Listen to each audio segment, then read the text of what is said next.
Hey, RetconRaider here, and welcome back to Pathfinder, Wrath of the Righteous.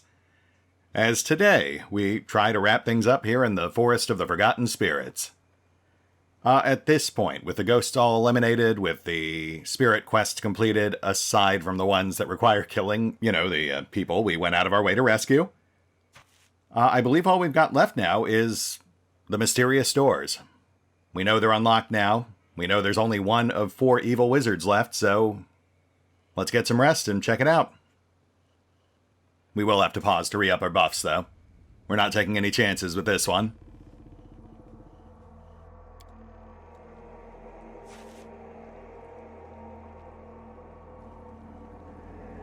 The water is bubbling in the pot, and the little bubbles are rising up from the bottom quickly, like there's something interesting at the top.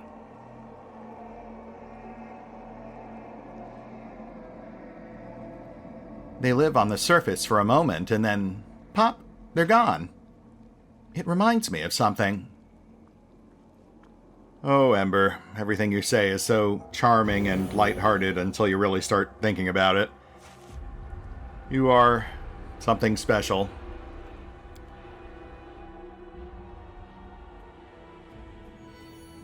And we're back, fully buffed and ready for this final fight. I hope. Though given the wild CR swing in this one, who's to say?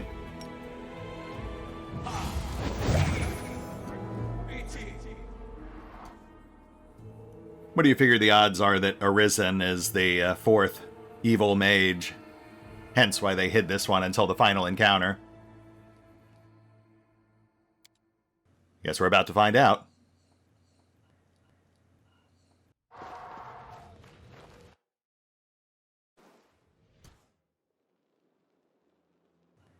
Pale Marrow Gnaw and Pale Rot Whisper.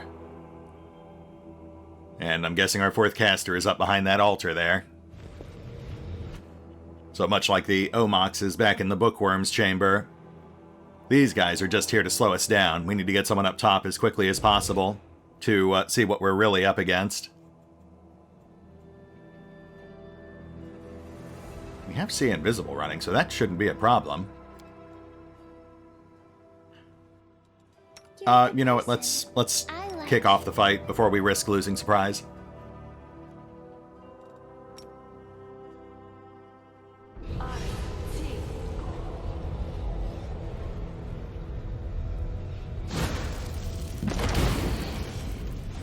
Tagged one. And moving up.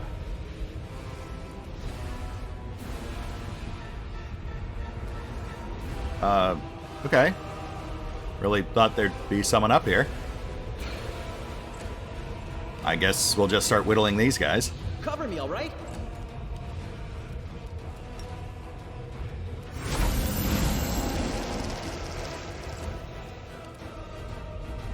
Retreat is not an option. 41 AC.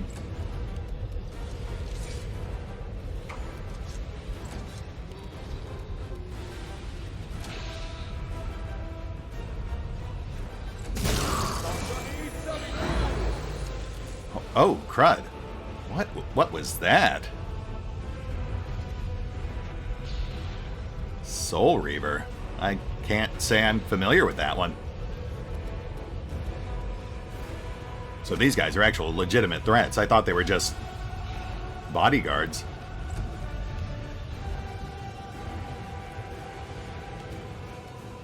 Okay. Recalibrating my strategy here.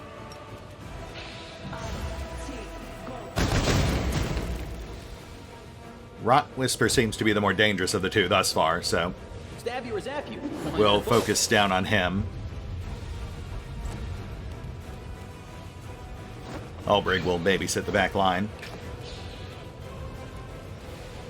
At least as best he can against 51 AC.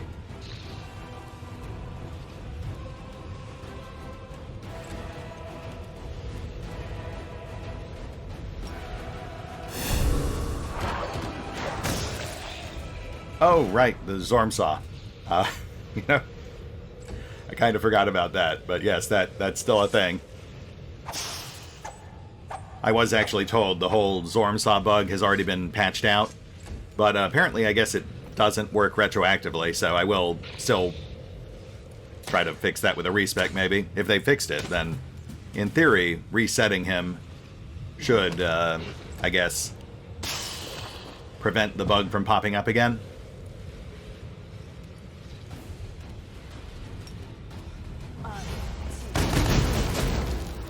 This guy is pretty prone to dodging.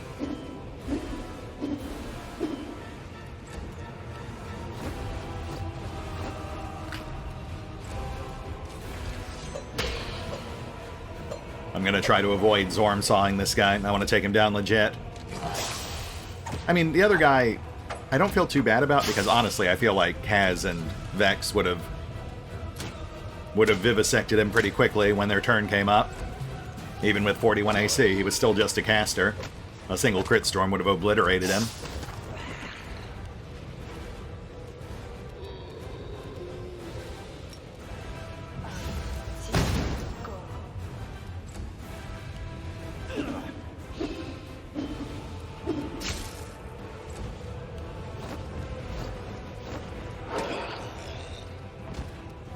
Oh, I wonder if this guy was trying to run back to the Ghost Well when I tripped him. He was standing there when we started. Maybe that would have healed him or supercharged him. Kneel before me. Hey, and Reg gets the kill. Nice. Plus another Achievo. Which I guess means we're done? Yeah, I guess Rot Whisper must have been our fourth caster. And this was his singular bodyguard. Fluffy boots, really? Yeah, those are normally unique to the Azada campaign. It's one of the random, like, weird gimmick, goofy joke items that you can acquire in various hidden caches when you're in Azada.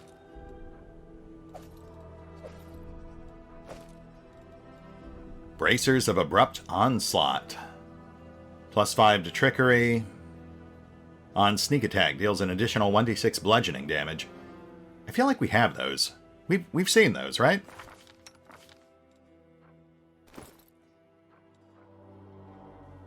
I mean, we have placeholders on Waljif, so maybe we haven't.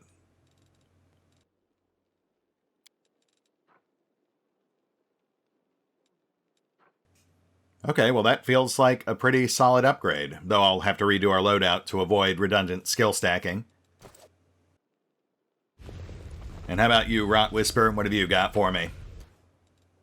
A whole lot of Spectral Dust. A Greater Quicken Metamagic Rod. And some other decent vendor trash. Not awful.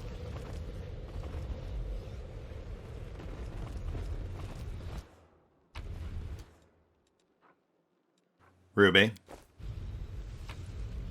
Oh, here we go. Robe of Transmutation. Bonus on transmutation spells. Bonus against evocation. Sure. Eternal Night. DR10 Cold Iron Good. Well, that's actually pretty handy, because we will very rarely be fighting good-aligned people as far as I'm aware. So that's basically just DR10, as long as we have a... Well, that's actually a bit of a problem, because most of our characters are using stat-boosting headgear. And Root Speaker's Boots. Twigs sprout from these tall brown boots. While the wearer is on the ground, ghostly roots grow from the boot soles, granting their wearer tremor sense 30 feet. While the roots are active, the wearer gains a +4 bonus against trip, bull rush, overrun, and grapple. I mean, not awful, but we don't come up against most of those effects terribly often. Tremor sense is nice, but it's hard to say if that's really worth trading off most of our other footgear bonuses.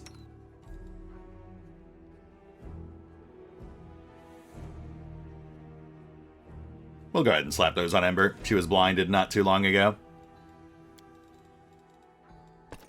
We'll call this a preventative measure.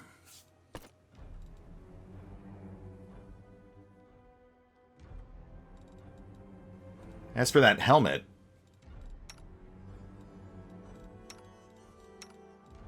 we could slap that on Regil, but he doesn't really get hit very often.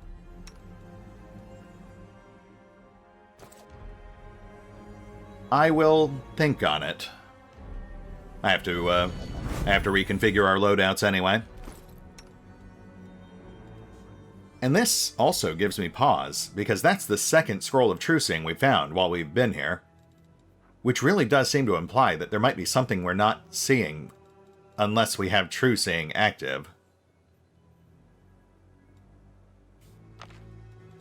Yeah, okay. I don't want to risk missing anything. Really hope I didn't just waste that thing, especially since Waljif could have transcribed it, but I can always buy a new one. Nothing here. No lore items or anything either to explain what these guys were trying to accomplish or who they might have been working for or anything like that. I mean, I'm not going to lie, I was expecting something incriminating Arisen or at least implying that these guys were hired to do this by some mysterious shadowy master, much in the same way that Bjordolf and the Caravan Master were. You know, an ongoing pressure campaign on Gundren to try to force them to do something. Ghostwell did stop.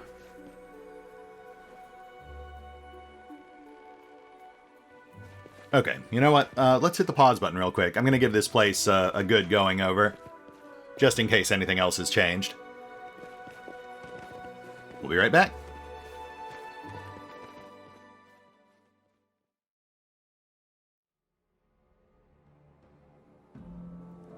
And we're back. Yeah, so I explored the forest. Nothing there.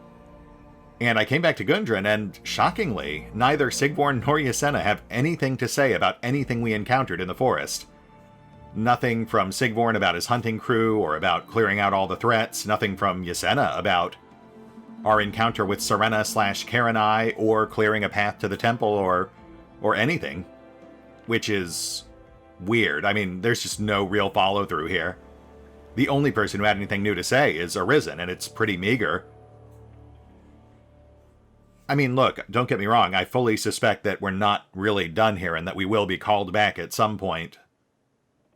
Likely Chapter 5, but it is somewhat jarring that there was just no real follow-through after we finished exploring the forest. Like, not even a good job, we'll look into it sort of deal. Except for this. The man offered you a friendly wave. Good day! Hey, Arisen. So the Temple of the Wolf Goddess is a complete wreck. I gave it a good once-over. If there are any relics in there, I am not seeing them.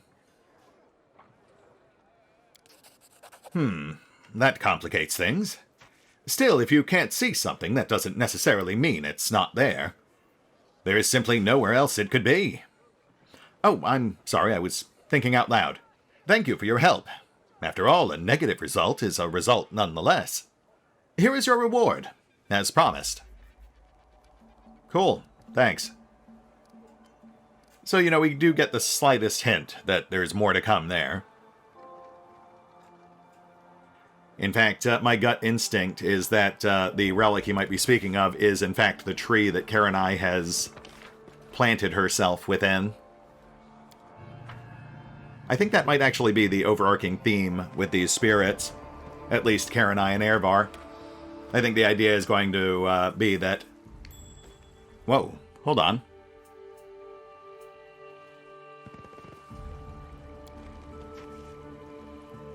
The dead bodies, animated by the hunger that moves, have left clear tracks.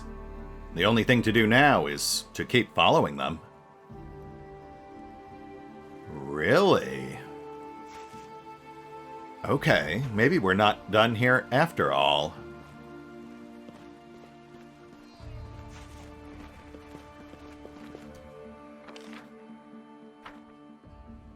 Still can't cross the bridge, though, so where else would these tracks take us?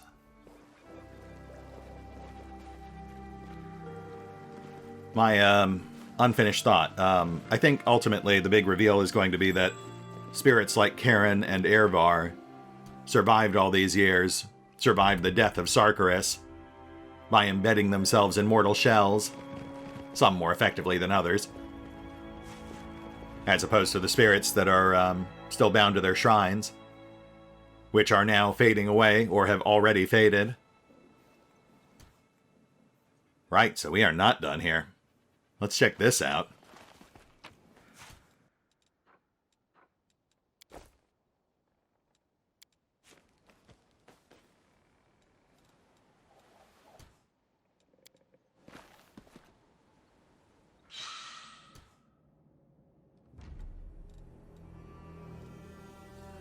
Smile.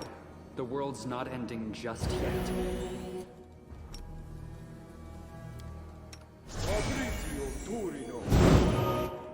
Ask nicely.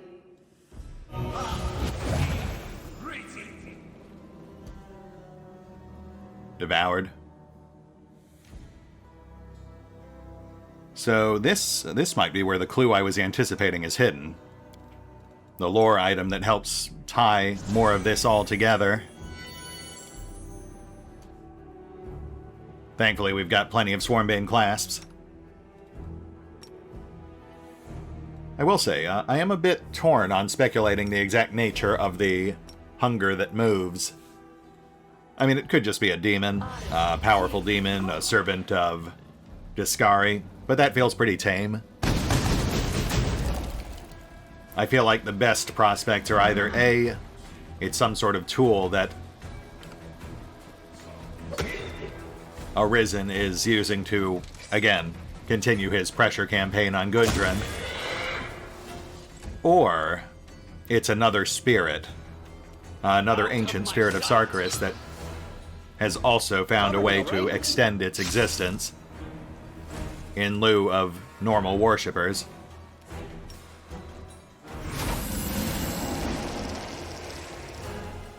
I'm trying to think if there were any statues back in the Forest of Forgotten Spirits that would mesh up with this thing, but I don't think there were. There is the Baylor, I suppose, but Retreat is not an option. that's not even really a spirit, that's a demon. And I don't see any reason why a demon would need to find an alternate form to survive.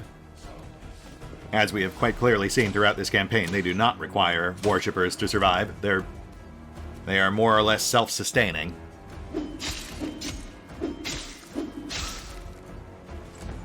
But it must be some singular intelligence, right?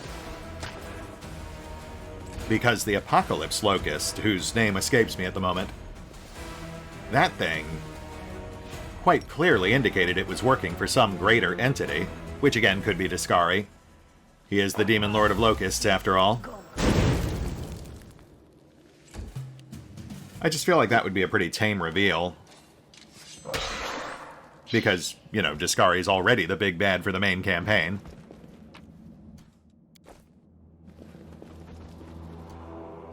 Not to mention, the Apocalypse Locust has certainly implied that it's keeping some big secret from us. You know, the whole reason it tried to stop us in the first place was because someone wasn't ready for us to discover something. It certainly seems to imply that there's more to this than just minions of the Demon Lord. Though I suppose it could be that there's still a cult of Discari hidden in Gundren somewhere, perhaps one of the NPCs we've met. Maybe even Arisen? I mean, I don't want to keep going back to that guy, but he feels like the most obvious choice. Because otherwise it's just Sigborn, Ysena. I don't think... Well, I mean, there was the Troubled Merchant, but I really don't see it being that guy.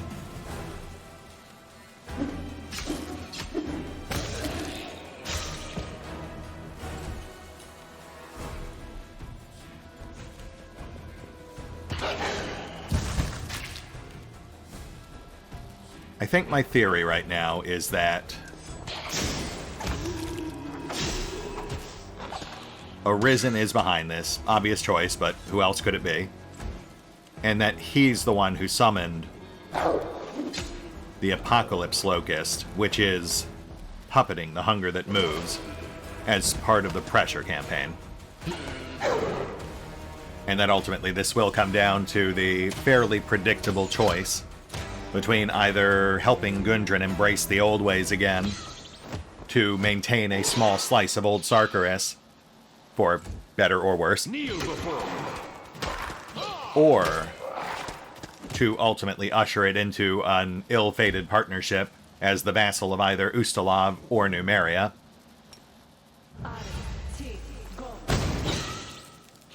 Then again, maybe we'll find something here that'll completely turn my theory on its ear. We are only like 2/3 into the campaign, so, you know, we've still got a ways to go. Plenty of room for twists.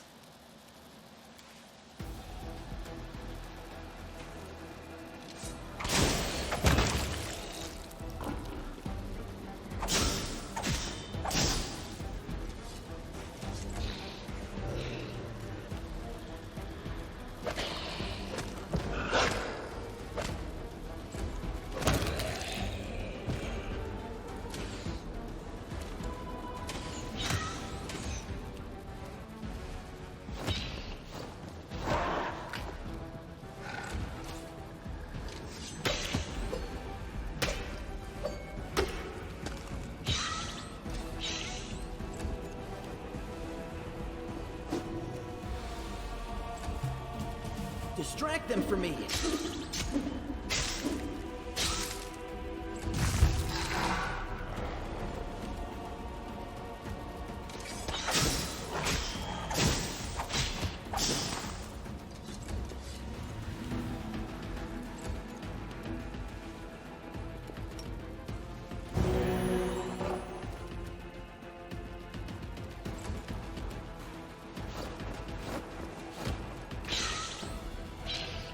And we're good.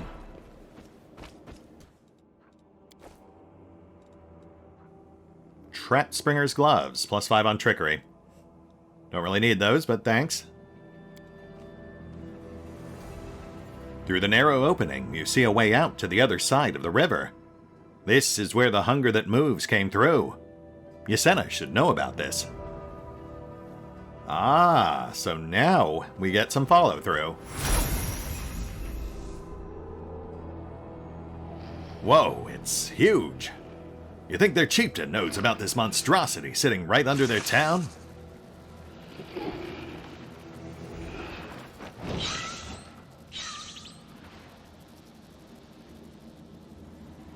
Did you see that? It swallowed him up and didn't even choke. Well, there goes our big fella. Give it time and it'll become another pile of creeping dead meat. So if we walk away, that thing almost certainly becomes a devoured purple worm. Which does sound cool, but then again, who knows what other sort of negative events that might trigger. Also, there's loot in there, and I want it. So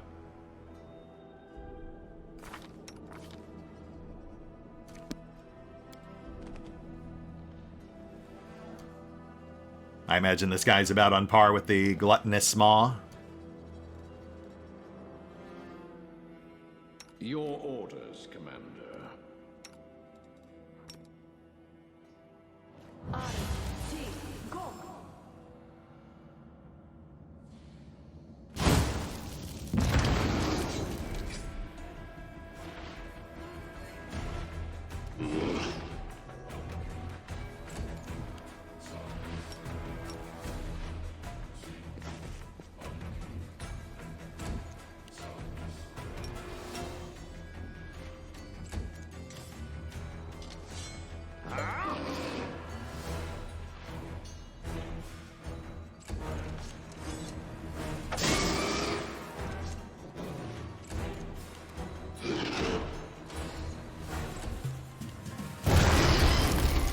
Oh. Oh, helpful. Poor helpful. That's fine, we can fix that.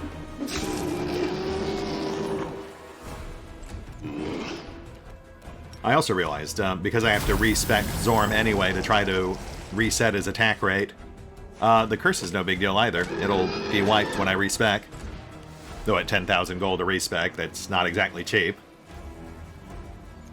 Sneaky bogus swarm. Totally bogus.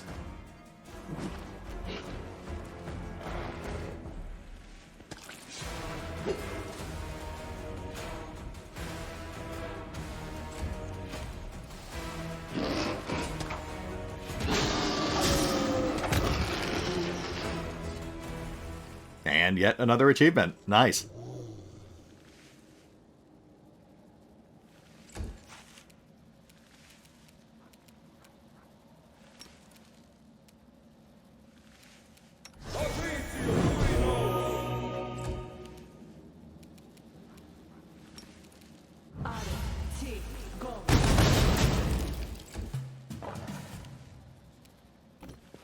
Time to share your treasures.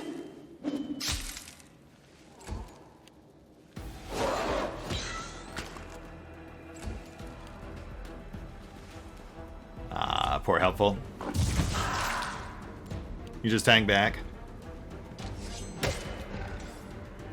We've got this.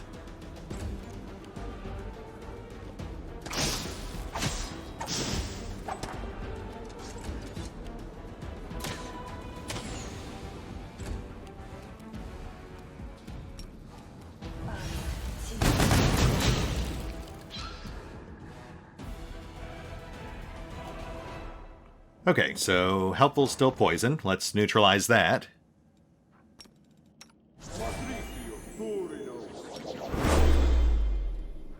And heal should take care of the rest.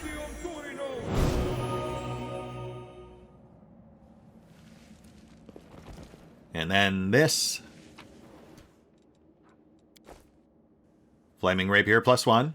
Decent vendor trash.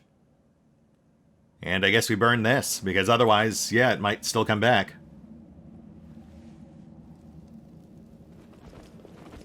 And I guess that's... I guess that's it. Back to you, Senna.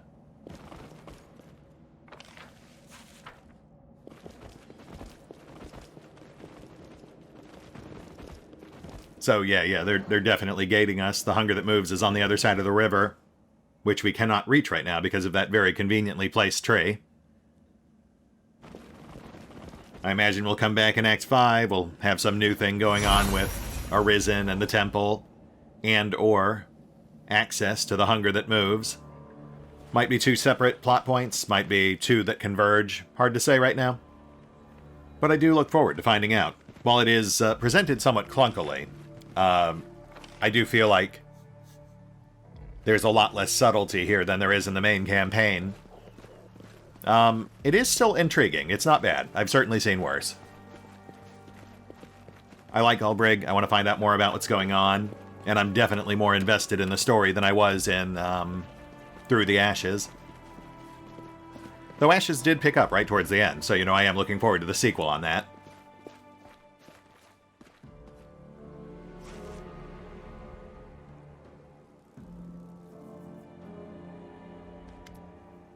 Wolf's Home welcomes you. Hey, just thought you should know. I found how the hunger that moves got in. A cave under Gundren, then. I will send word to Sigvorn right away. We must block the passage so that the hunger that moves may never appear so close to the town again. Thank you for your help. Please, take this belt as a gift. It belonged to my grandfather, and now it will serve you well. Hey, +4 belt to physical form. That's strength and con, I believe. Or maybe strength and dex. Might as well check in with Sigvorn while we're here, just in case. And again, I do think it's weird that, although we could report the hunger that moves thing to Yasena, still nothing about Karenai. I imagine it will come up later. It's just weird that it isn't something we can talk about now.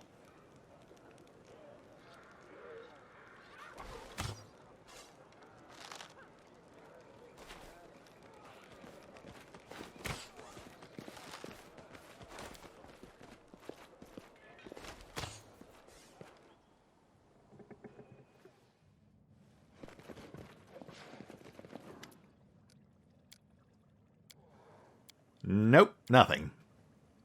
Fair enough. Okay, I guess we're headed back to Dresden then. We'll run back through Current Glen, see if anything else triggers. But otherwise, we'll just head back and have our follow-up chat with Ulbrich. That'll probably round out the episode.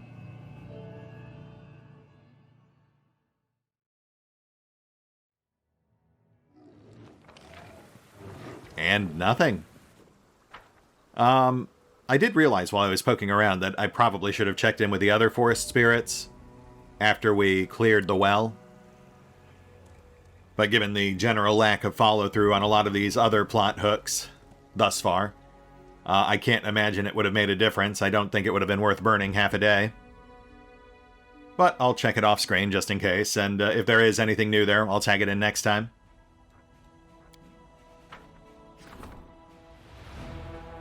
Ah, the attractive impulse is complete. Let us choose its final form. Priestesses of Shaylin and Callistria have arrived in Dresden to perform a ritual over the gemstone known as the attractive impulse. An argument broke out between them over who should have the right to complete their mission, and who would get nothing. Going with Shaylin would grant Dominate Person as a bonus effect on 6 spells per day. Interesting. Whereas Callistria would modify damage to Unholy and maximize 6 spells per day. That sounds pretty good to me. Not to mention, of course, that as a follower of Callistria, we should probably lean that way anyway. That does feel thematically appropriate.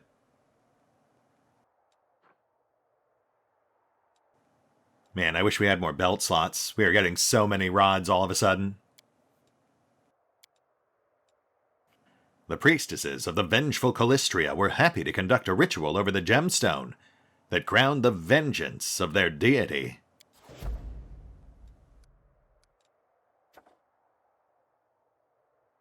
Which leaves us with 3 open slots.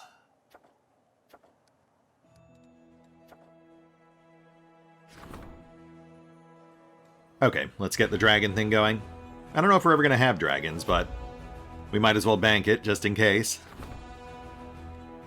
And I guess we'll do up more beer golems. Why not? We still have 1 slot open, military I think, but nothing to fill it with, so back to Dresden.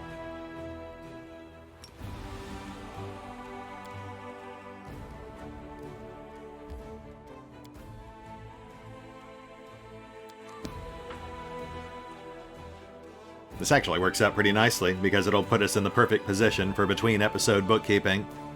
I can unload all our vendor trash, recadoodle our loadouts, and get Regil and Zorm taken care of. And we'll be in a good spot next time to, I guess, tie up the last few loose ends for Act 3. I guess we could hit the Midnight Isles again. It really just kind of feels like filler, though.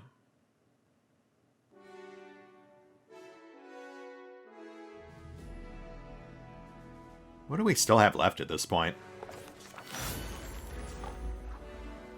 We have to build our other bastions. We have to max out our logistics. Oh, we have that thing with the potion vendor. The Frobaz Magic Beverage Company. I guess we've also got some randos around town we could talk to.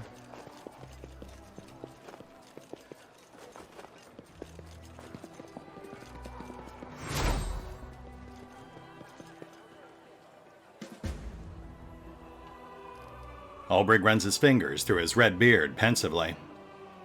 Well, how about that, War Chief?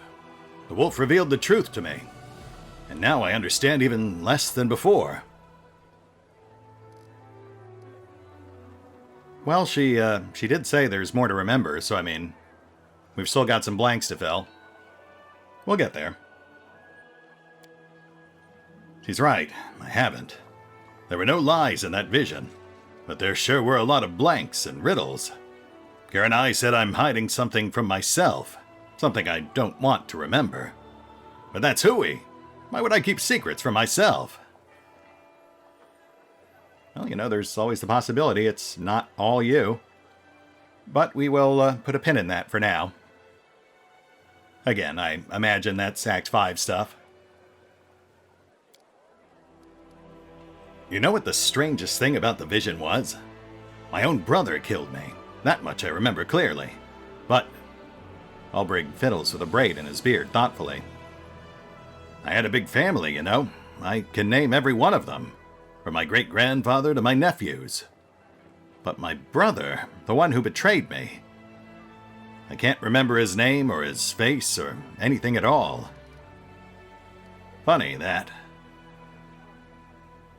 Well, that is interesting. I wonder if that's tied into the hunger that moves. So what do you make of Gundren?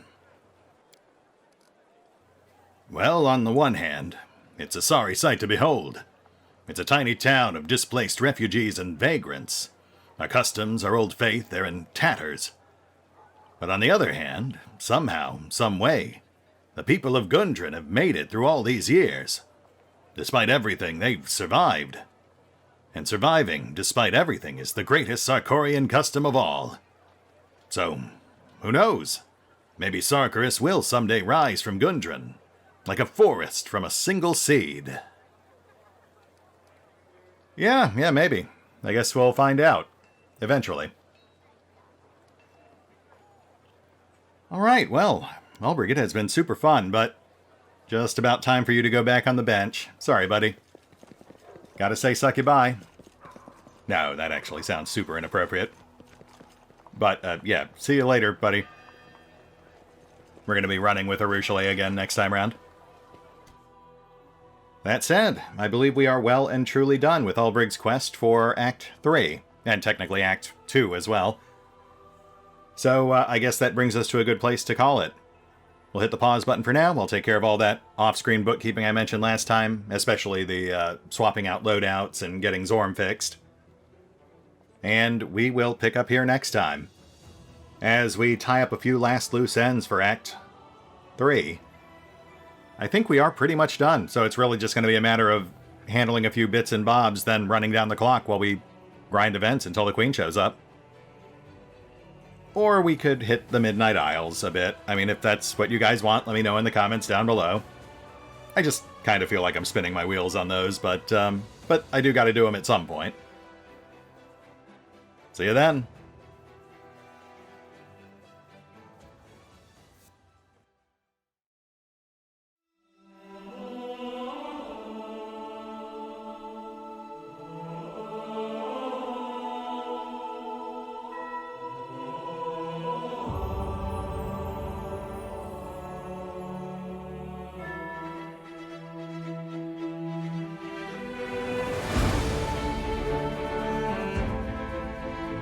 Oh, and special thanks to the Raiders, the fine folks who help make these videos possible, including but not limited to Dragon Matrix 7, Mathew Smith, Revenant, Alois, Drakiith, ErieV23, EgonAlter, Emile, Exsellsior, Gottlieb, James Trimmier, Kazorm, Mark Giemza, Nathan Welch Jr., OverlordPherom, RandomPassrby, RobbyB, Rowan Church, Tomasz Piątkowski, Triphoppenskip, and Valinrook. Thanks for your support, guys. That said, if you'd also like to help support the channel, then feel free to push the buttons that do the things. Trust me, it does make a difference. Or maybe even check out the PayPal, the Patreon, the Nexus GG, or the YouTube memberships. Links are in the description.